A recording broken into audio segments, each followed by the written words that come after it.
Holy fucking shit, guy! What the fuck is going on? Jesus fucking Christ! You just fucking killed Dylan! Holy fucking shit! Oh god! Oh god! Fucking hell! What the fuck? Harper! Do I even need to make this video after showing you that scene? Fine. But before I get into it, just a quick thank you to my amazing patrons, Rob Slide and Fox.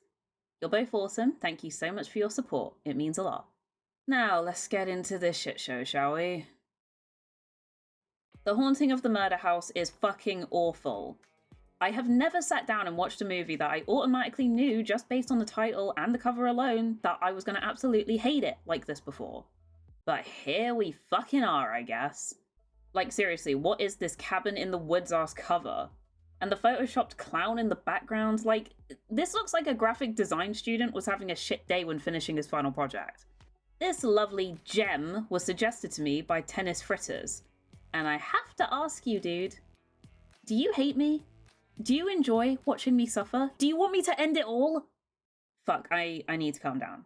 But it's so hard not to get angry when talking about this stupid movie. This is everything that I hate when it comes to low-budget horror movies.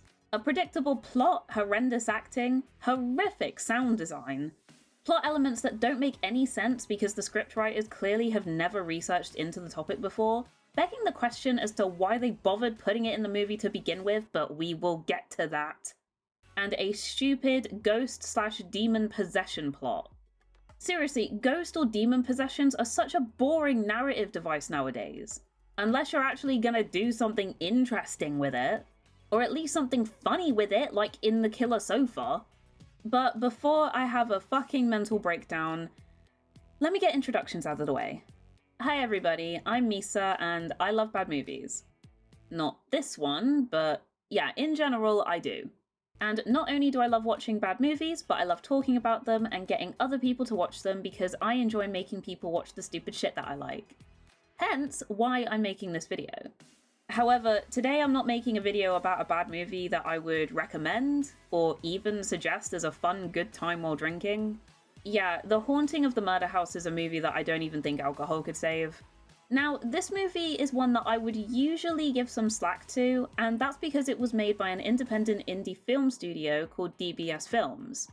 And from what I can gather from their website, DBS Films tries to make horror movies using the help of their fans in order to give ordinary people the chance to help create movies in a genre that they're passionate about. And in concept, I love this idea. Someone deciding to team up with people who love the horror genre and make movies that appeal to that fan base is a great thing. And I think that the people who came up with the idea for the studio were really clever for coming up with a way to not have to fork out a large amount of money for known directors, actors, or screenwriters, and get the horror community involved in a project. I haven't seen any of the other movies in their catalogue, but if this one is anything to go by, they have a lot of work to do.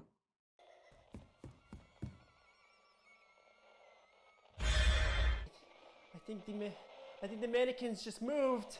Like, you would think that someone who loves horror would know all the tropes and try to avoid them when making a horror movie themselves. But for some reason, the people who made this movie decided to do the opposite of that and include every fucking trope known to the horror genre. Jump scares, including fake-out jump scares, a haunted house, a Ouija board scene, violence for the sake of violence and not very well done violence at that, hollow characters that we don't give a shit about, and a villain whose only motivation is, I'm evil and I like murder. I mean, if you love horror, then why make the most generic horror movie you could possibly think of? And listen, I'm all for supporting independent filmmakers, and I love independent studios trying to make something great that they have a genuine passion for. For example, Rob Taylor, who made Neil Stryker in The Tyrant of Time, which I reviewed on this channel years ago now. He's someone who, despite knowing that the products he makes are low budget and aren't winning any Oscars, clearly has a passion for filmmaking and entertaining people, which always shines through in what he produces. I would always support his movies because he has a passion for making them. And Neil Stryker in The Tyrant of Time is one of my favourite bad movies ever. I fucking love it. Rob has actually made a movie recently called Raging Midlife, so let me know if you guys want me to review it, because I will look for any excuse to review his stuff. But what I'm trying to say is, I can respect people who make movies that they know are lackluster, but try their best to make them entertaining. This, however, is not that. This movie is soulless. Not only does it have some of the most cliched parts of horror that I cannot stand, but it's not even funny bad. Bad movies that people tend to rave about, like Troll 2 or The Room or Birdemic, are held up to a high bad movie standard because they're funny as fuck. Unintentionally, but still. This movie has maybe 2 scenes that made me laugh because they took me off guard, but the rest of the movie is just generic horror shit. When I realized that this movie was made by such a cool sounding independent studio, I desperately wanted to like it. I wanted to go in thinking, yeah, this has bad cinematography, questionable sound design, a generic premise, and bad acting, but they clearly had passion for what they were doing. But I can't say that, because this movie is not only abysmally bad, but worst of all, it doesn't have a single shred of clear passion or love put into it whatsoever. Like, I'm sorry, but this... Dylan, just slow down. No, you saw that. You saw that too. What the fuck was that? cannot possibly be somebody's vision. I'm gonna try not to make this review too much of an angry one, but it might end up being that, so strap in. As always, spoiler warning for the whole movie, as if you should give a single flying fuck. If you genuinely want to watch it for whatever reason, then watch it and come back, because guess where you can find it? That's right, Amazon Prime! Of fucking course you can find it on Amazon Prime! But anyway, let's get into The Haunting of the Murder House. So, we start the movie off with a cop being called to a house seemingly in the middle of nowhere. And when the cop finally finds the killer, instead of doing something useful, he does this.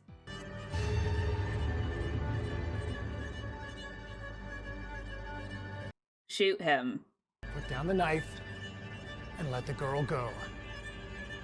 Drop the knife and let the girl go.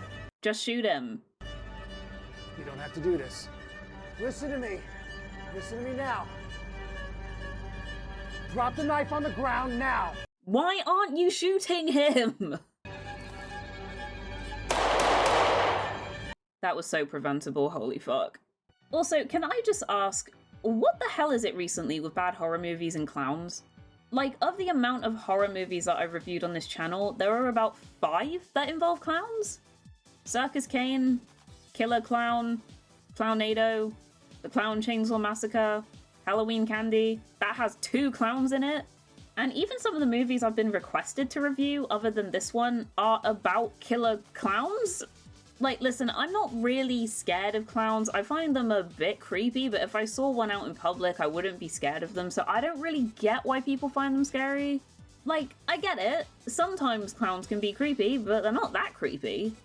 Definitely not creepy enough to warrant this many movies being made about them. It just feels like a way to avoid designing a monster or a villain, so that the film producers can just pop to Walmart, grab a clown mask, and call it a day.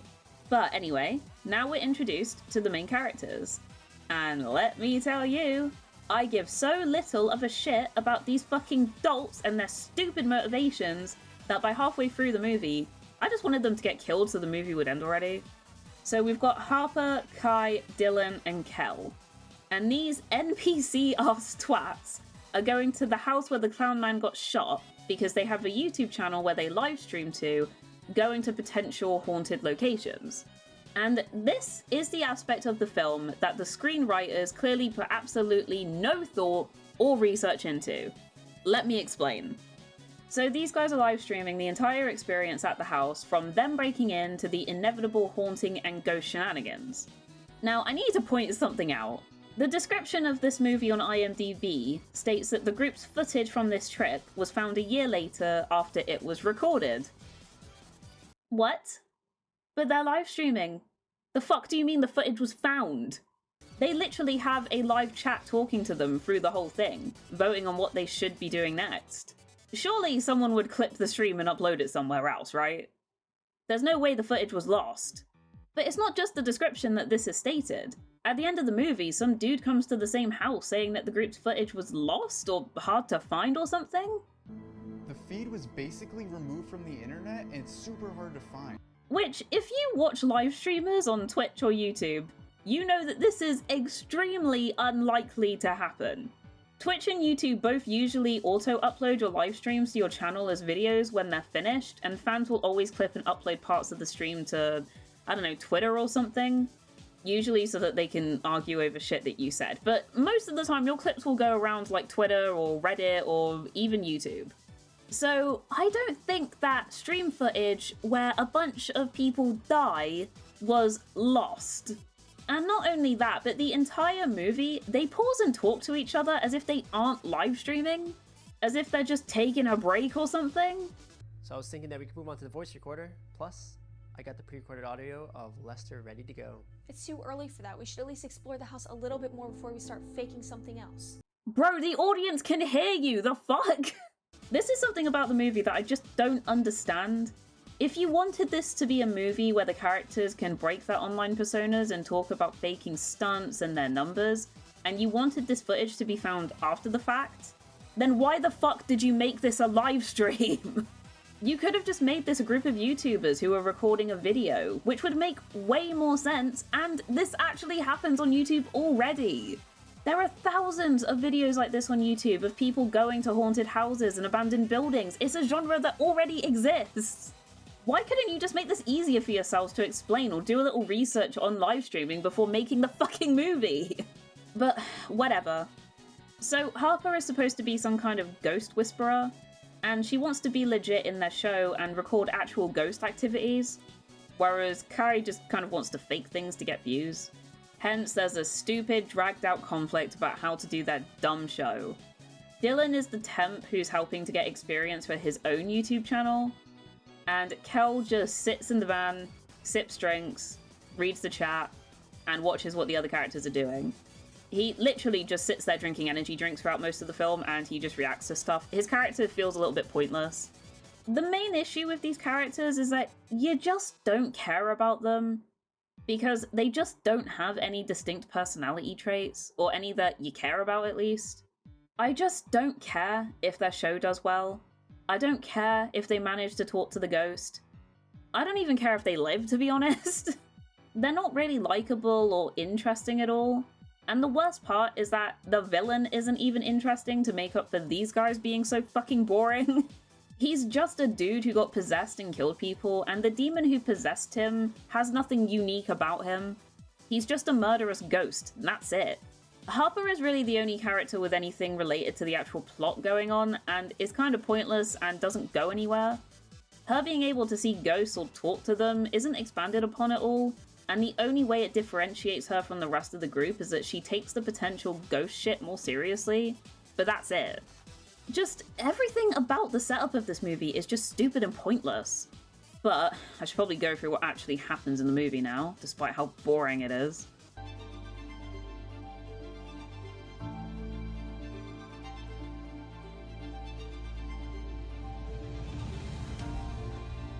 This music is so fucking dramatic. This is like Final Sacrifice music, not beginning of the movie music. The group turn up and they start to set up their equipment, which you would think they do before they start streaming, but no. What's up, everyone, and welcome back to another live stream. We have something extra special for you tonight. 2 seconds later. All right, Dylan, try to get the GoPros online. Kai, start to unpack the equipment. I'm sure their viewers love seeing them setting up microphones and cameras. Super entertaining stuff, guys. They introduced their show in a very cringe, heavily edited introduction sequence for the channel. And today, with the help of my team... That smile.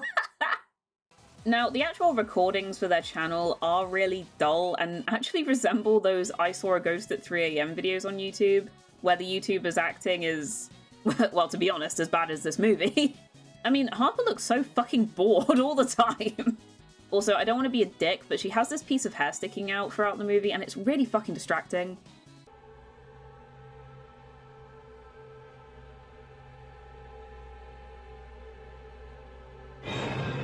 Predictable jump scare. Great, I love it.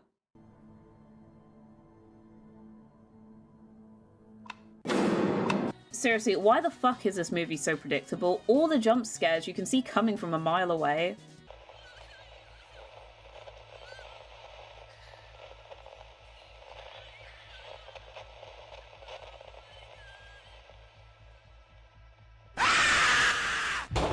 Fucking hell, the sound mixing in this part is awful. Why was that so loud?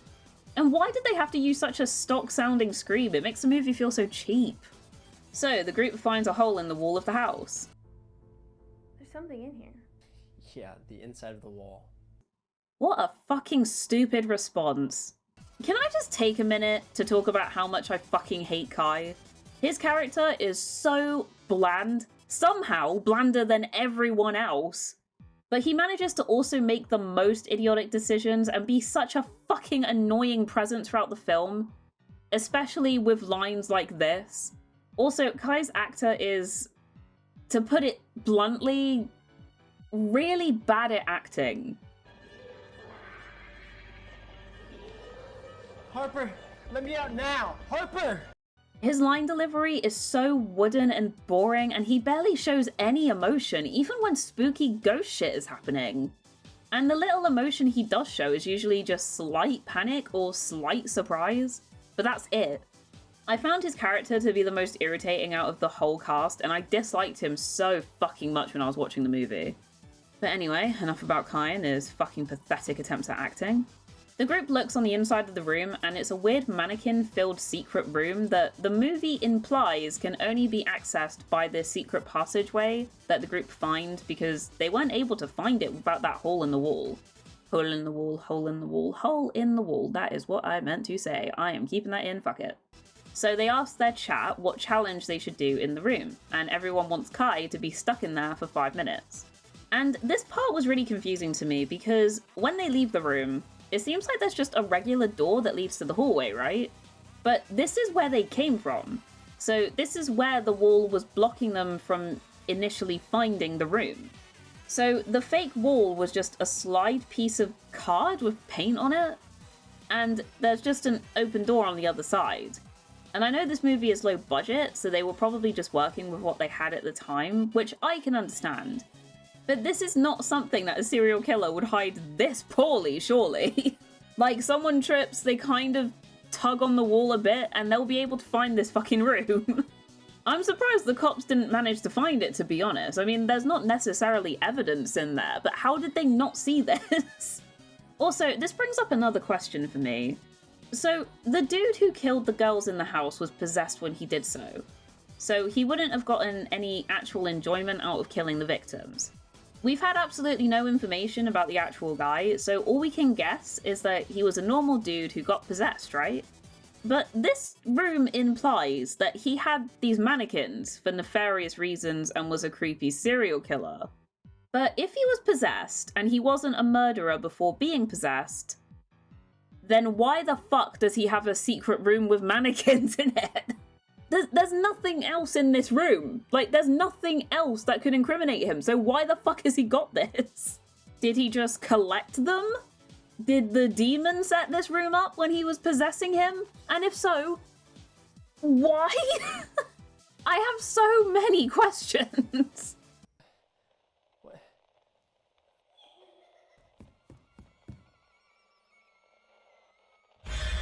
Why are they acting like the room is blacked out when it's not even that dark? When I first watched this scene, I was really confused as to why they were blacking out the screen, but then I realized that it was supposed to imply that the torch was going out, but it just does not look like that. It's not that dark in there. But yeah, some spooky shit happens and Kai's a little freaked out, even though when he was trying to get out of the room, he was knocking about as hard as I do when I knock on our spare room door to ask my husband if he wants to stop what he's doing and watch bad movies with me when he's gaming in there. For your information, he always says no, and I don't blame him. You guys messing with me or something? That wasn't funny at all. Oh my god, Kai's line delivery is so atrocious. They next decide trying to use a Ouija board, which I have to say is one of the easiest things in the world to fake when it comes to ghost hunting. Like, guys, if you're live streaming to people and you're trying to fake finding a ghost, using a Ouija board isn't going to convince anybody. You're doing it on a table that could very well fit a person under it, and there's a cloth covering the bottom, so they could just be underneath it holding a magnet or something, which is probably what the filmmakers actually did. And since you guys have no issue talking about faking stuff when you're streaming, I imagine that someone hiding under the table would be pretty easy for you guys to do. We need to go. No, just stay. We need to see what happens. This is not good. Dylan, you better not fucking leave. The transition from the Ouija board freaking out to it being on fire was absolutely seamless, as you can see. Kel, open the fucking door. I'm done. Dylan, just slow down. No, you saw that. Wait, did her audio just cut out at the end of her sentence? Dylan, just slow down. No, you saw that. Oh, dude. So, when I was watching this initially, this is the moment where I was like, we're nearly an hour into this hour and 20-minute movie, and no one in the main cast has actually died yet. Which really worried me, because that meant that we were in for a Clown Chainsaw Massacre style ending of killing everyone off within the last 15 to 20 minutes of the movie. And unfortunately, I was not wrong about that assessment. So, their last-ditch effort to summon a ghost is doing some kind of ritual with incense, soul, and a pentagram. And there's admittedly, one scene during this that I kinda like a little bit, just a little bit. So, Dylan's walked off on his own, and he's found an old radio that's going off, and Harper and Kai have kind of fucked the whole ritual because Kai stepped out of the circle. And clearly, this is a very, very bad thing, and Harper is freaking out a little bit. And they keep cutting from the ritual to Dylan as he approaches the radio, and I kind of like the build-up of tension here. However, that's short-lived because they have a stupid jump scare at the end of the scene.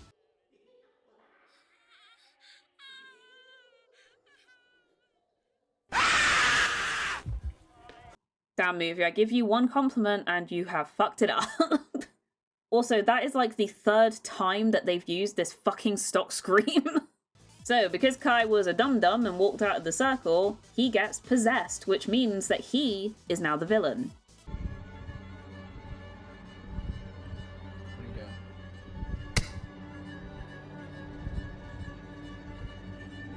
are you doing? He hit him in the face, not the head, so why is he bleeding like that? Oh, do you know what? Fuck it. Why am I questioning the continuity of this movie?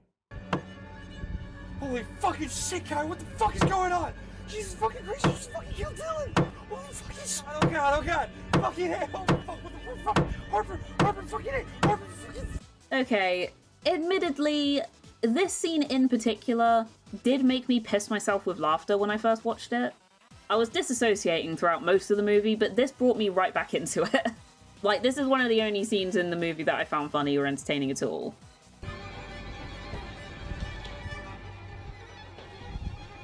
Dude, what the fuck is this hiding spot? Seriously, do you want to die? Please, Kel, get me out. I don't want to die. Look, we're gonna get you out of there. We're not gonna let anything happen to you. I promise. No, there's no way I can get out without him seeing me. Maybe stop talking and he won't find you.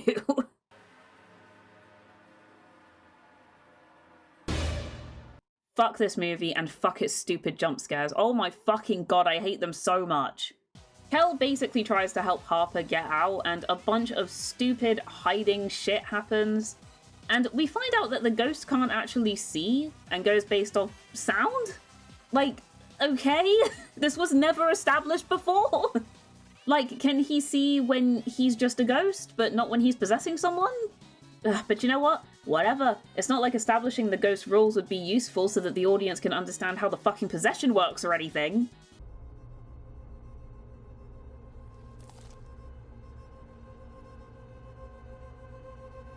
That is the second movie that I've reviewed where someone steps on a comically large nail. Huh. Wait a second, did she just trip on purpose? Or did she fall and her acting was just so bad that it looked like she tripped on purpose? What is happening? Also, I have to ask, but what the fuck is going on with the live stream? Because they haven't shown Kel ending it, and he's been trying to help from the van. So are they just showing all of this to the audience? It's implied at the end of the movie that the stream was still going when everyone was dying, and people saw them killing each other. But I thought Dylan's whole job was being the main cameraman, and a lot of their cameras were planted around rooms that they had already been in.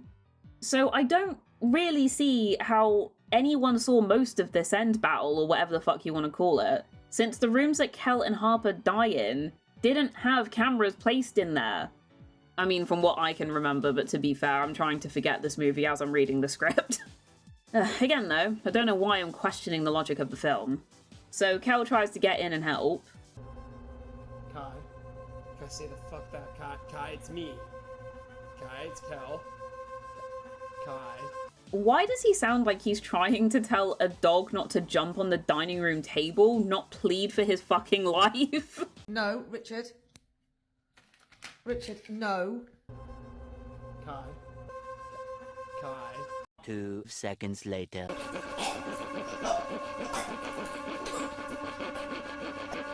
That saw sound is very realistic. Harper tries to escape, but then gets caught immediately, and it's implied that she was killed by the ghost. Fina-fucking-ly.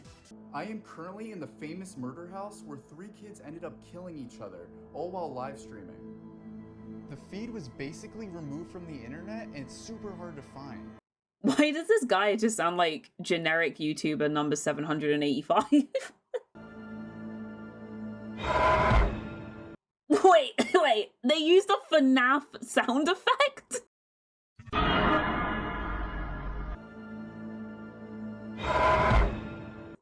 Are you fucking kidding me? Oh my god, fuck this movie, man.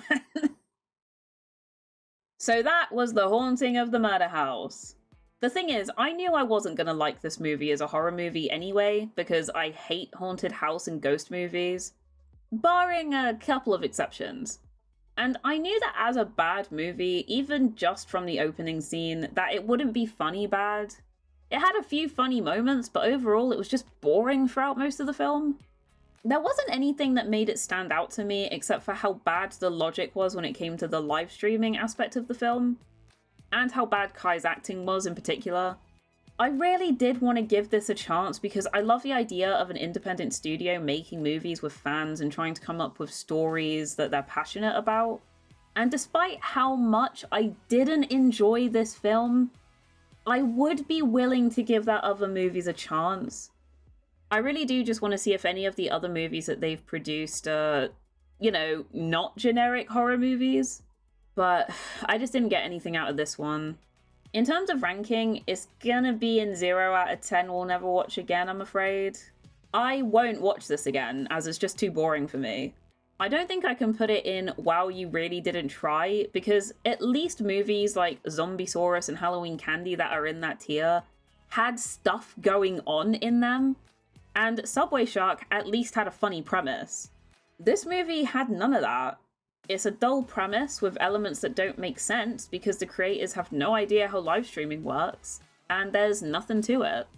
As you can tell, I'm really not a fan of this one, and I am just glad that it's over. If you disagree with my ranking for whatever reason, then let me know in the comments. Or if you want to argue with me, then you can always tweet at me. The links to my Twitter/X and Blue Sky accounts, as well as my Letterboxd, are in the description. And for any generous people who'd like to support me making these videos, my Ko-Fi and my Patreon are also in the description. If you join the Patreon, you'll receive early access to videos, my artwork, and monthly commissions by yours truly.